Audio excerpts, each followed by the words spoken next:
You know that feeling, right? You send a message, an email, whatever, and you think it's perfectly clear, but the response you get is just total confusion. We've all been there. Well, today, we're going to fix that. We're going to talk about how to build messages that aren't just heard, but are understood, powerful, and actually get things done. I mean, think about it. You spend all this time crafting the perfect email, choosing every word so carefully, only to have it completely backfire or get misunderstood. It's so frustrating, isn't it? So really, why does this happen so often? Why do our best intentions get so lost in translation? Well, it usually comes down to these tiny, almost invisible cracks in the very foundation of how we build our messages. And these little flaws, they seem harmless, but they can make the whole thing just crumble when it's put under a little bit of pressure. But here's the good news. These cracks are totally fixable, and I'm going to show you how. So, how do we patch up those cracks? We do it by using a proven framework, a way to build what I like to call unbreakable messages. It's a reliable structure you can lean on to make sure that what you mean to say is exactly what your audience hears every single time. And the heart of this entire framework, it all comes down to one simple, really powerful number: 7. Yep, there are 7 key pillars that hold up every single piece of effective communication you will ever send.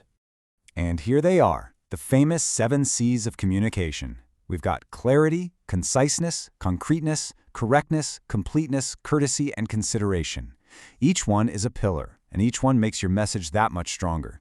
So let's break down what each of these really means. All right, let's start with the first group of pillars. These are all about the message itself. You know, the actual words you pick, the facts you use, and how you put it all together. This is all about crafting that rock-solid core for what you're trying to say. First up, and you could argue it's the most important one, is clarity. This is super simple. Use clear language and a straightforward structure so there is zero room for misinterpretation. Your goal is to have zero ambiguity. You should ask yourself, is my message absolutely impossible to misunderstand? Okay, check this out. The difference here is huge. Let's touch base about the project issue. I mean, that's so vague, it just creates more questions.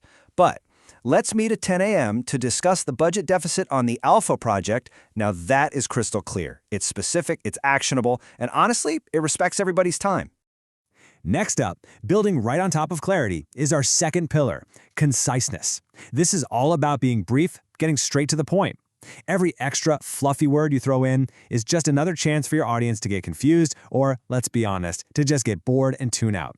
It's time to cut the fluff. And this is a perfect example.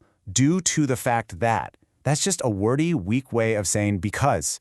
The stronger version is so much more direct and confident. We're behind schedule, so we need to work this weekend. See? So much more powerful. And that brings us to concreteness. This is where you back up what you're saying. You move from these fuzzy, abstract ideas into a tangible reality. Vague statements are really easy to ignore, and they're not convincing at all. But when you use specific facts and figures, your message becomes real, it becomes vivid, and most importantly, it becomes trustworthy. I mean, just look at this. The new software update is better. Better? What does that even mean? Better for who? How? But saying it reduces load times by 40%? Now that's concrete. It's a fact I can actually grab onto, a benefit I can immediately understand. Okay, our fourth pillar is correctness, and this one has 2 parts. First, yeah, your facts need to be right. That's a given. But just as important is making sure your grammar, your spelling, your punctuation, that it's all on point, because even small errors can totally undermine your credibility and distract from the actual point you're trying to make. And the last pillar for the message itself is completeness. Has this ever happened to you? You get a meeting invite, but it's missing the address or the Zoom link. Yeah, that's an incomplete message.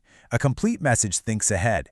It answers all the audience's questions, the who, what, when, where, why, and gives them everything they need to actually respond or take action.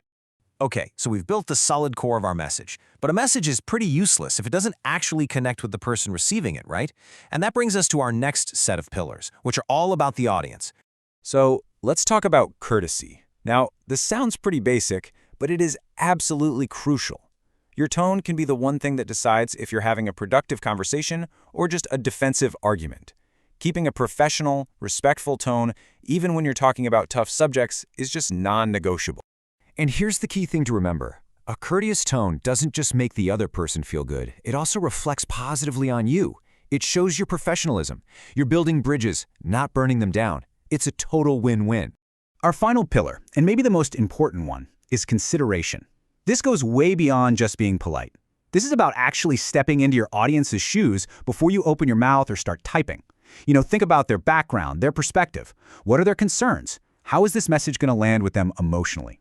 This quote really just nails it. You have to ensure the message respects the audience's self-esteem and emotions. It's about communicating in a way that builds people up instead of making them feel defensive. And that, right there, is how you get real buy-in, real collaboration. All right, so we've walked through all 7 pillars, but how do you actually put this into practice every day? Well, let's stop thinking about this as a theory and start thinking about it as a practical 7-point checklist you can use for every single message you send. Here it is, your pre-send checklist. Before you hit send on that next email or that Slack message, or before you walk into that next meeting, just quickly run through this list. Is it clear? Is it concise? Concrete? Correct? Complete? Is it courteous? And finally, is it considerate? If you can say yes to all 7, you're good to go. Your message is solid. Because when you get right down to it, these aren't just some random rules you have to memorize. They are the actual pillars that hold your entire message up. They give it strength, they give it stability, and they make damn sure it has the impact you want it to have. So, I'll leave you with this one question to think about. Looking at your own communication style, being honest with yourself, which one of these pillars are you going to focus on strengthening first?